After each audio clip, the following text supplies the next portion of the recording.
참 세상이 살만하십니까? 그렇지 않습니까? 뭘 보는 눈에 따라서 관점에 따라 틀릴 수 있겠지만 보편적으로 우리가 들려지는 소식들을 보게 되어지면 참 세상 험악하다, 암담하다, 참 어떻게 살아갈까? 뭐 극단적인 사진일 수 있겠지만 요즘에 들려지는 그러한 소식들을 보면 참 사람이 참 악하다. 얼마나 악해질 수 있을까? 참 우리는 어두운 시대에 살아가고 있습니다. 암담한 시대에 살아가고 있습니다.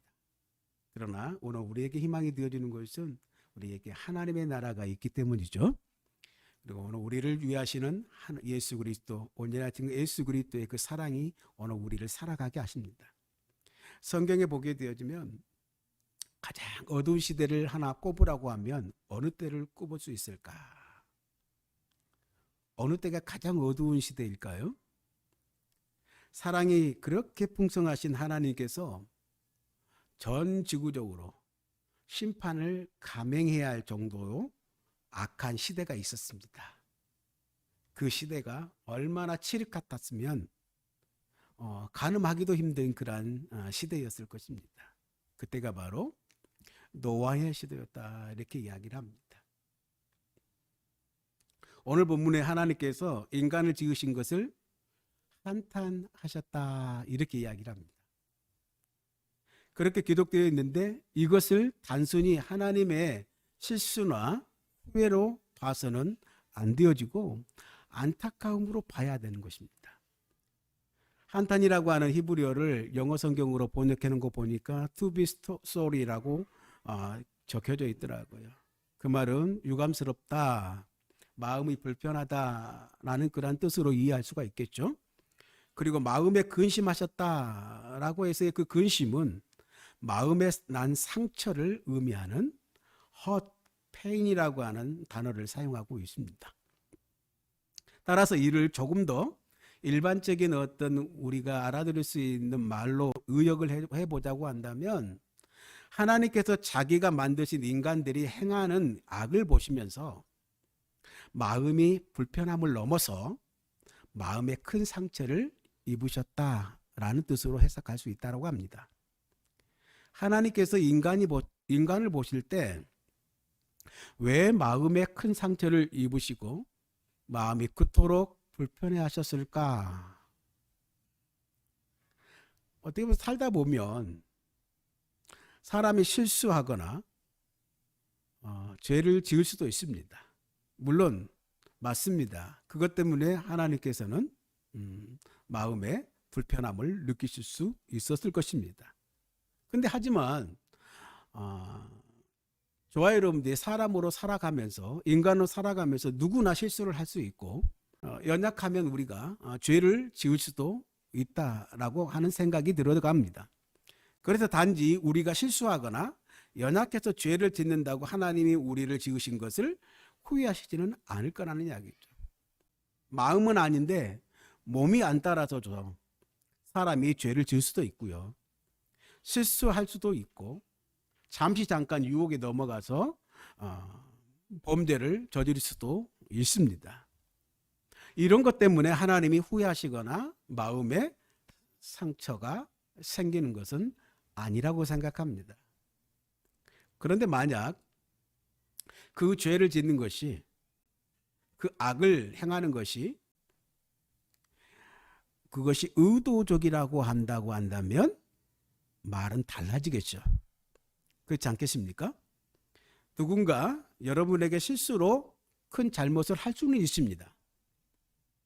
그런데 실수인 줄 알았던 그것이 나중에 알고 봤더니 무엇입니까? 계획적이었다라고 한다면 여러분의 마음에는 더 큰 상처로 남게 되겠죠. 매스컴에 나오는 일련의 사고들을 보면 그 사고의 중심에 뭐가 있냐면 그것이 그 사건이 의도적이었냐 의도적이지 않았느냐에 따라서 그의 사건을 대하는 태도가 달라지게 됩니다. 오늘 하나님이 노아의 시대를 보고 이토록 안타까워하시고 마음의 상처가 난 이유에 대해서 오늘 이렇게 이야기를 하고 있습니다. 5절입니다. 여호와께서 사람의 죄악이 세상에 가득함과 그의 마음으로 생각하는 모든 계획이 항상 악할 뿐임을 보시고 라고 말합니다. 들어온 단어가 있나요? 노아 시대 사람들의 문제는 항상 죄를 짓는 것뿐 아니라 그 죄를 계획하여 지었다는 것이고 앞으로도 계속 죄를 지을 것이라고 계획하고 있다고 하는 것이에요. 연약해서 우리가 실수해서 죄를 지어 죄가 세상에 가득했다라고 한다면 하나님께서 그 기회를 주셨겠지만 그에 대한 회개는커녕 앞으로도 계속 죄를 지을 수 있을 것을 마음속으로 계획하고 살아가고 있다라고 한다면 심판 외에 답이 없는 것이죠. 지은 죄도 회개하지 않았는데 더 큰 죄를 24시간 밤낮 가리지 않고 계획하고 있다라고 한다면 그 마음은 하나님이 용납할 수 없는 마음이겠죠. 여러분, 회개하지 않는 죄는 하나님도 용서할 수가 없다라는 말이 있습니다. 사람이 무슨 죄를 지어도 그가 어떤 사람이든 상관없이 회개하고 돌아온 사람은 다 용서하시고 받아주시지만 회개하지 않은 채 나를 받아달라고 오는 사람은 용서할 수도 없고 받아들일 수도 없다라는 것이죠. 이것이 하나님의 성품입니다. 하나님은 죄가 없으신 분이시기 때문에 회개하지 않는 죄인과 죄를 품을 수가 없는 분이십니다. 노아의 시대의 문제가 여기에 있었던 겁니다. 물론 오늘날의 시대도 마찬가지일 것입니다. 사람들은 죄를 짓고도 회개하지 않는 백성들이었고 죄를 짓고도 회개는커녕 더 큰 죄를 계획하고 준비하는 돌이키지 않는 백성들이었기 때문에 하나님의 심판이 시작된 것입니다. 이런 차원에서 보자고 한다면 하나님의 심판 때문에 사람이 죽는 것이 아니라 죄가 그를 멸망시킨 것입니다. 심판의 가혹함을 하나님의 탓으로 돌리면 안 됩니다. 오늘날도 마찬가지입니다. 하나님은 언제나 오늘 기회를 충분히 주시는 분이시고 지금도 돌아오기를 그 기회를 주시는 분이시다라고 하는 것입니다. 그래서 사탄의 세력은 회개하고 하나님께 돌아갈까 봐서 사람들에게 죄를 짓게 하고는 회개하지 않게 만드는 그 방법을 사용하고 있다라고 하는 것입니다. 로마서 1장에 보게 되어지면요, 인간이든 인간의 죄에 대해서 다루고 있는데요, 그 대표적인 죄 21가지를 소개하고 있습니다. 함께 읽겠습니다. 이 때문에 하나님께서 그들을 부끄러운 욕심에 내버려 두셨으니 곧 그들의 여자들도 순리대로 쓸 것을 바꾸어 영리로 쓰며 그와 같이 남자들도 순리대로 여자를 쓰기를 버리고 서로 향하여 음욕이 불일 듯하며 남자가 남자와 더불어 부끄러운 일을 행하여 그들의 그릇 때문에 상당한 보응을 그들 자신이 받았습니다. 또한 상실한 마음대로 내버려 두사 합당하지 못한 일을 하게 하셨으니 곧 모든 불의와 추악과 탐욕과 악의가 가득한 자요 시기, 살인, 분쟁, 사기, 악독이 가득한 자요 수근수근하는 자요 비방하는 자요 하나님께서 미워하시는 자요 능욕하는 자요 교만한 자요 자랑하는 자요 악을 도모하는 자요 부모를 거역하는 자요 우매한 자요 배약한 자요 무정한 자요 무자비한 자라. 그들이 이 같은 일을 행하는 자는 사형에 해당된다고 하나님께서 정하심을 알고도 자기들만 행할 뿐 아니라 또한 그런 일을 행하는 자들을 옳다 하느니라. 아멘. 이렇게 약 21가지 대표적인 죄를 소개하고 있는데 이 모든 죄를 지어도 뭐예요? 회개하고 돌이킨다라고 한다면 하나님께서 이 죄를 목록을 기명하신 이유가 뭐겠습니까? 그 죄를 알고 너희가 행한 것을 깨닫고 돌아와라, 회개해라 라고 말씀하시기 때문에 거기에다 기명을 해놓은 게 아니겠습니까? 그렇잖아요? 그런데 회개하고 돌이킨다면 이 죄는 분명히 오늘 우리를 지옥으로 데려갈 수 없는 제목들이 될 것입니다. 그런데 여기 나오는 21가지 죄보다 가장 큰 죄가 뭐냐면 이것들을 회개하지 않는 것이에요. 회개하지 않는 것. 위에서 언급한 것들이 죄가 아니라고 말하는 것이에요. 그래서 회개가 필요가 없다라고 말하면서 회개하지 않는 것이 죄 중에 가장 큰 죄라고 오늘 32절에 이야기를 하고 있는 것이죠. 32절 다시 한번 읽겠습니다. 그들이 이 같은 일을 행하는 자는 사형에 해당된다고 하나님께서 정하심을 알고도 자기들만 행할 뿐 아니라 또한 그런 일을 행하는 자들을 옳다 하느니라. 예. 죄를 회개하는커녕 그 죄를 옳다고 주장했을 때 하나님의 그 심판이 임박했다라고 보면 되는 것이죠. 왜 오늘날 말세라고 이야기하고 어두운 시대라고 말하고 있는가? 똑같은 일이 계속 반복되어 일어나고 있기 때문입니다. 성경에서 죄라고 분명히 말하고 있는데 세상은 너는 죄가 아니다라고 말하고 있어요. 그것은 죄가 아니야. 사람은 다 원래 그렇게 사는 거야. 너가 유별난 거야. 이게 인권인데? 라고 말하고 있는 것이죠. 오늘 그러나 성경에서는 분명히 말합니다. 그것은 죄다라고 말하고 있는 것입니다.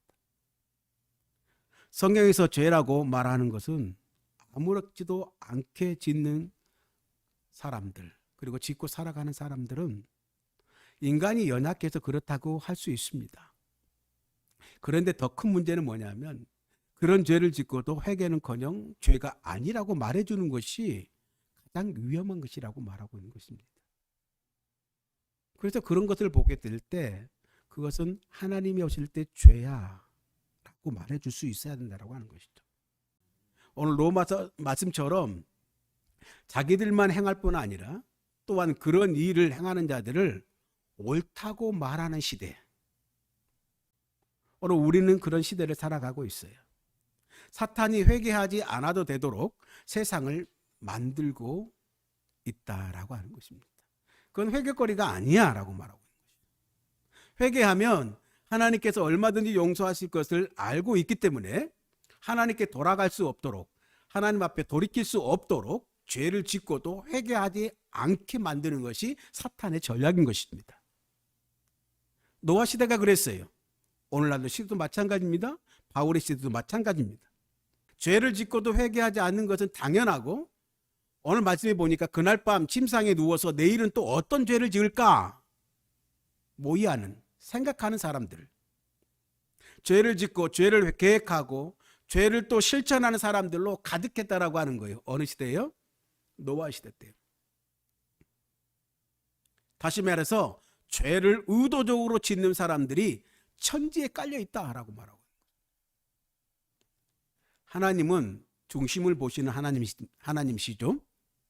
그렇기 때문에 그들의 모든 생각을 다 보시는 것입니다. 그들의 오늘에 지은 죄만 보이는 것이 아니라 내일 지을 죄까지 보이는 것입니다. 그러고도 그들 마음속에 죄를 회개할 마음이 조금도 없는 것까지 하나님의 눈에는 다 보인 것입니다. 그래서 6절에 그렇게 이야기를 하고 있는 것입니다. 같이 읽겠습니다. 땅 위에 사람을 지으셨음을 한탄하사 마음에 근심하시고. 인간의 이런 잔인함을 보신 하나님의 마음의 상처를 오늘 말씀하고 있습니다. 하지만 노아의 시대의 죄는 좀 더 심각했다라고 하는 것이죠. 세상 어디에서도 이런 못된 사람들 몇 명쯤은 있어요. 우리 주위에서도 그런 사람들이 있을 수 있어요. 그리고 첫 화면에 보여주었던 그런 부류들의 사람들도 분명히 있습니다.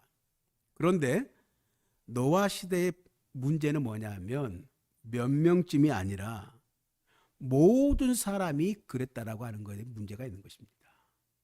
11절과 12절 당시의 상태를 이렇게 표현해주고 있는데요. 같이 읽겠습니다.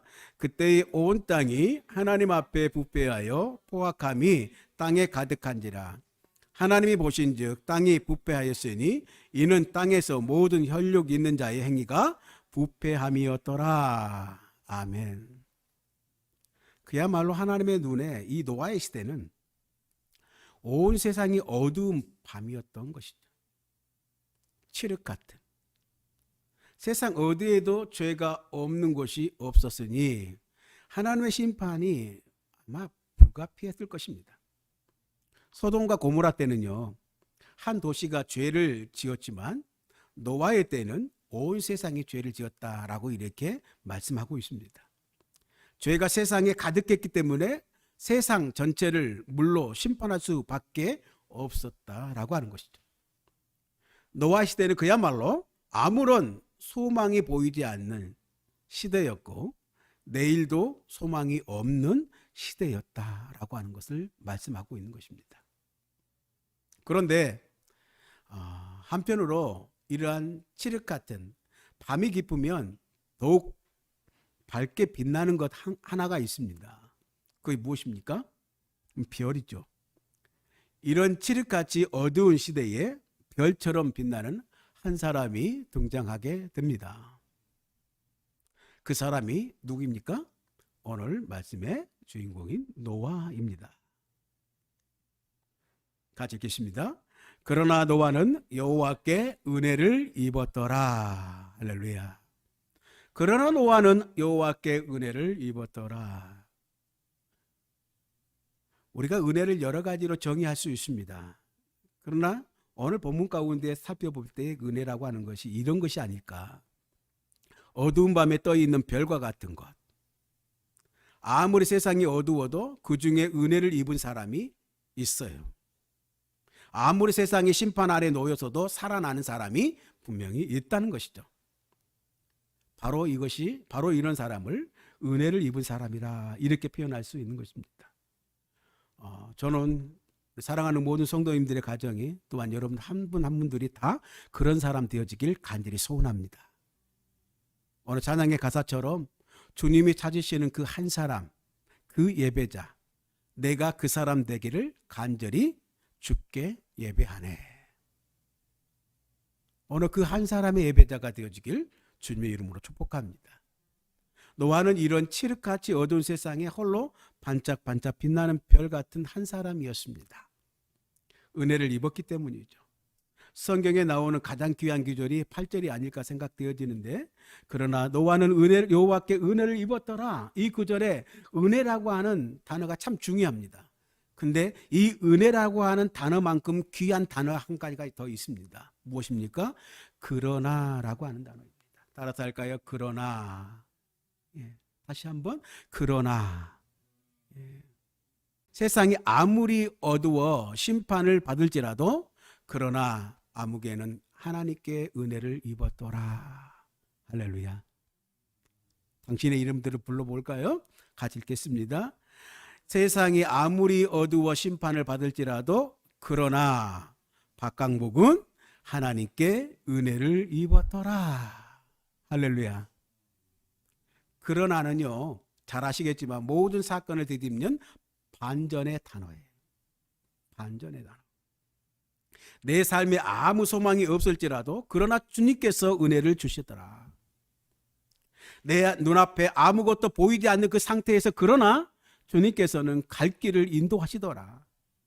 내 팔에 아무런 힘이 없을지라도 그러나 주께서 나의 힘이 되어주시더라. 내 지식이 너무 짧아 아무것도 알 수 없을지라도 그러나 주님께서 내게 지혜를 주시더라. 그것이 바로 그러나의 은혜입니다. 노아는 지금 온 세상이 심판 아래 놓여 있는 그 순간에 그러나의 은혜를 입고 있는 한 사람이었습니다. 노아는 그러나의 복과 그 은혜의 복을 받았어요. 노아에게 임한 은혜가 저와 여러분들에게도 임하기를 간절히 소원합니다. 노아 한 사람으로 말미암아 오늘 노아의 아내와 세 아들 셈, 함, 야벳과 세 며느리 그 집안 식구가 다 구원을 받은 것처럼 오늘 여러분의 그 집안이, 여러분의 가정이 예수를 잘 믿는, 그래서 하나님의 은혜가 임한 여러분을 통해서 살아나기를 간절히 축복합니다. 어디를 가나 그곳에 어둠이 있다고 할지라도 오늘 노아의 은혜를 받으면 문제가 해결되어지는 것입니다. 인간의 죄가 아무리 크고 전 세계를 덮어서 하나님의 심판을 멈출 수가 없는 와중에도 은혜를 잊고 살아가는 사람이 분명히 있다라고 하는 것입니다. 하나님은 진노 중에라도 긍휼을 잊지 않으신 분이기 때문입니다. 하나님의 진심은요, 심판에 있지 않습니다. 하나님의 진심은 용서에 있습니다. 죽이는 것이 아닙니다. 살리는 것에 있습니다. 하나님은 노아 시대 사람들에게 충분한 그 시간을 주셨다라고 성경은 우리에게 알려주고 있습니다. 베드로전서 3장 20절에 이와 같이 이야기합니다. 그들은 전에 노아의 날 방주를 준비할 동안 하나님이 오래 참고 기다리실 때에 복종하지 아니하던 자들이라. 방주에서 물로 말미암아 구원을 얻은 자가 몇 명뿐이니 겨우 8명이더라. 노아의 방주가 지어지는 그 기간이 어느 정도 됐다고 그랬습니까? 성서학자들은 80년에서 120년을 이야기합니다. 우리는 흔히 120년이라고 이야기를 합니다. 왜 그렇게 방주를 오랜 시간에 걸려 지었을까, 만들었을까? 오늘 베드로는 그렇게 해석하고 있습니다. 하나님이 기다리십니다라고요. 하나님의 오래 참아 기다리십니다, 이렇게 이야기를 하고 있어요. 방주가 커서 그런 것이 아니라 백성들이 회개하도록 하나님이 오래 참으셨기 때문에 그렇다라고 하는 것입니다. 방주의 제작 기간은 하나님의 기다림의 시간이었다라고 하는 것이죠. 홍수 시판이 어떻게 보면 참 잔인하다라고 말아야 할 것이 여기에 있는 것입니다. 잘못은 하나님이 하신 것이 아니라 회개하지 않는, 그동안 기다렸던 그 하나님의 그 기대를 저버리고 그들의 죄를 따라서 그들의 죄에 동조함으로써 회개하지 않고 돌이키지 않았던 그들의 오늘 우리에게 있음을 말씀하시는 것입니다. 지금도 죽어서 지옥 가는 사람들은 하나님의 사랑이 없어서 그런 것이 아니에요. 아들을 주시기까지 사랑해 주셨는데 그 사랑도 믿지 않고 뿌리치고 인간이 스스로 걸어서 지옥으로 들어가는 것, 그것을 선택했기 때문이라는 것입니다. 도대체 하나님이 얼마나 더 우리에게 사랑을 보여주시고 그 사랑을 증명해 보여야 우리가 믿고 또한 어떻게 확증해야 그것을 우리가 받아들일 수 있을까? 오늘 우리에게 아들을 아끼지 아니하시고 대신하여 갈길가기 찢겨 죽게 하시기까지 사랑한다라고 오늘 증명해 보여주셨는데 내 죄가 그렇게 컸나 보다, 그것을 보면서 생각하고 회개하고 하나님께 돌이켜야 되는데 그 사랑까지도 뿌리치면서 살았던 사람, 하나님이 지옥으로 보내시는 것이 아니라 오늘 자기가 하나님의 손을 뿌리치고 지옥의 길로 가는 것을 선택했다라고 하는 것입니다. 여러분, 하나님의 사랑이 모자라는 것이 절대 아닙니다. 이미 충분히 우리는 그 사랑을 입었습니다.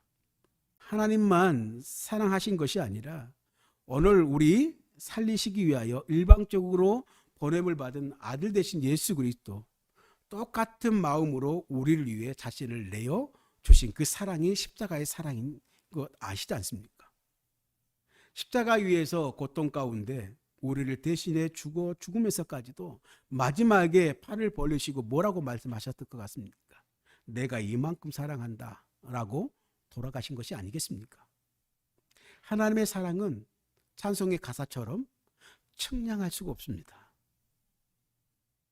청량할 수 없는 그 사랑이고 그 사랑이 오늘 또 저와 여러분들을 향해 손을 내밀고 있는데 오늘 그 사랑을 메모차게 뿌리치고 지금도 하나님을 떠나서 마음대로 사는 사람들이 지옥으로 보냄을 받은 사람들이 아니라 스스로 그곳으로 걸어가고 있는 그 길을 선택한 사람들이라고 하는 것입니다. 노아 시대 사람들처럼.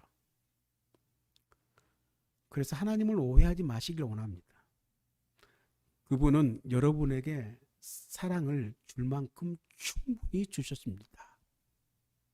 노아 시대 사람들은 그 기나긴 그 시간 동안 기다리고 기다린 하나님의 사랑을 외면했던 사람들입니다. 하나님이 물로 심판하실 것이 아니라 그들이 스스로 심판 속으로 빠져 들어간 것입니다. 그러나 이런 상황 가운데서도 하나님을 떠나지 않고 하나님의 손을 붙잡은 사람이 있었습니다. 그 사람이 누구입니까? 오늘 노아였다라고 하는 것입니다. 노아는 하나님께로 돌이킨 사람입니다.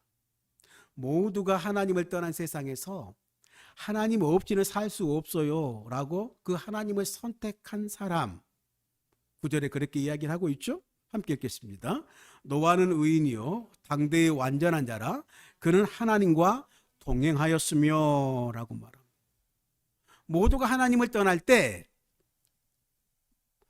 그는 오히려 하나님과 동행했다. 하나님을 붙잡았다. 하나님, 저는 하나님과 함께 걷겠습니다.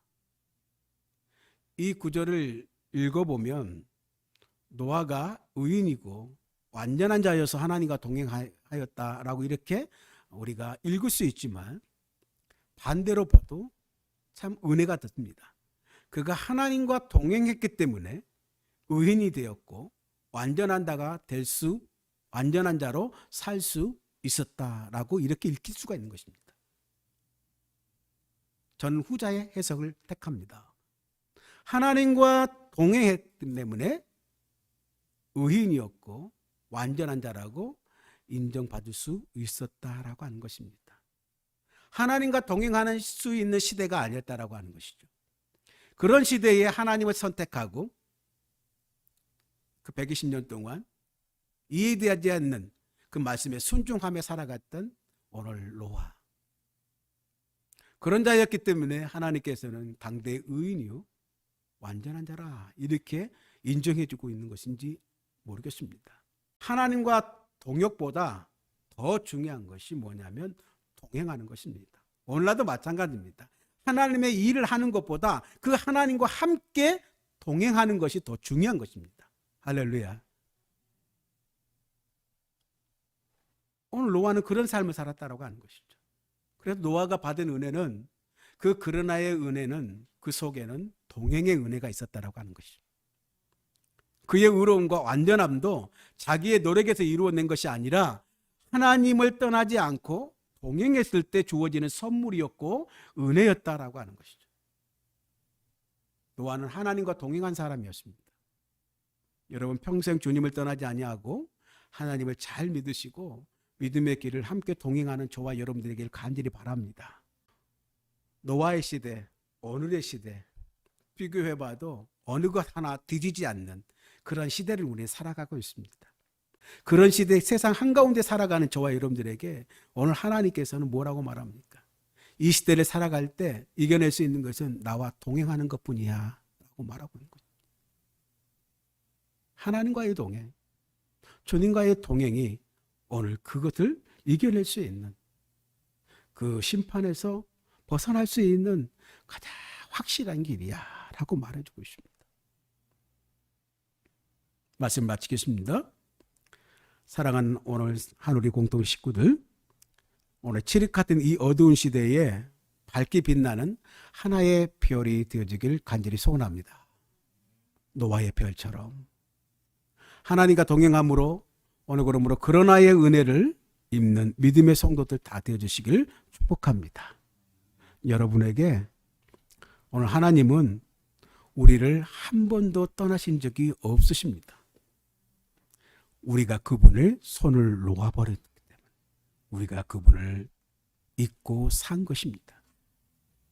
오늘 하나님께서 당신과 동행한 한 사람, 이 칠흑 같은 세상 가운데서 당신을 예배하며 살아갈 그 한 사람, 그 한 사람의 예배자를 찾고 있다는 사실을 꼭 기억하시길 원합니다.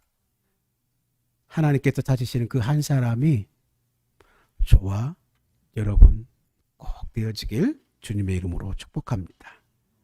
그러므로 여러분들의 삶 가운데 그러나의 은혜가 끊이지 않는 그런 삶을 살아내는 믿음의 성공자들, 예배의 성공자들이 꼭 되시길 주님의 이름으로 축복합니다.